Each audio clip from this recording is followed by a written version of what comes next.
The other thing that makes professional athletes unbelievable, I'm saying actors or players, is that they train. If you think about different art forms like sculpting and dancing and musicians, I mean, they're practicing constantly. Right. They train hard and they train nonstop. You and I both know, too, that you don't ever hit a point where you go, and now I need no more class. Yes, I know. Now I know everything I need to know, because as an artist, we're changing constantly as humans. Right. And so our craft is constantly changing. They've all got coaches, they've got training regimens. They never stop training. Right, there's never an end to training or getting better. No, but often there's that mentality daily. Here where you're just like, well, I've trained I'm done. and now I'm doing. And now you sit and wait for the phone to ring going, where are my auditions? I think there are a lot of actors that believe that once they got that shiny BFA or MFA from, XYZ university, that suddenly they're done training. Well, the opposite is true. If you want to compete at the highest level with actors who are at the Olympic level, professional level, then you need to be training to become just as good as them. That means you got to be in class. You should have coaches, mentors. You should have actors that you work out with.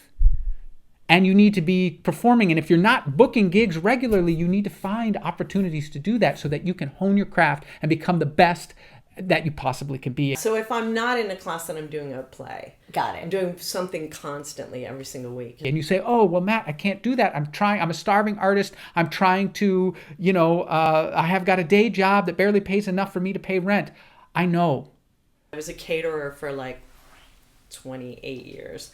And I was so good at it. Wow. I was so good at it.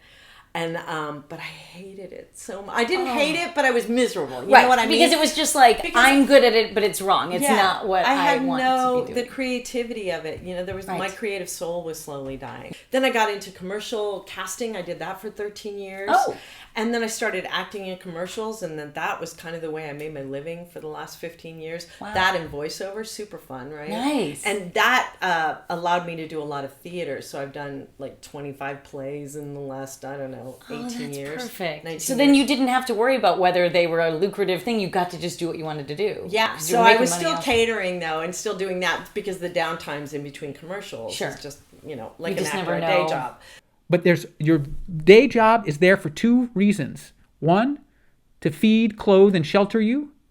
And two, for you to invest in your training, in your headshots, in your career.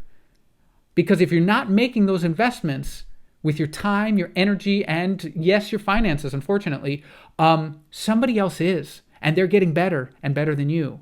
Okay? It's a competitive world out there, but it's still art. And I want you to thrive and live as an artist, but we thrive best when we are constantly improving. So every day, figure out how you can become a better actor today than you were yesterday, and tomorrow than you are today. And that is my message for you. Treat your acting like a sport. Get out there and play the game like it means everything to you, just like any athlete would if they were playing in the Super Bowl.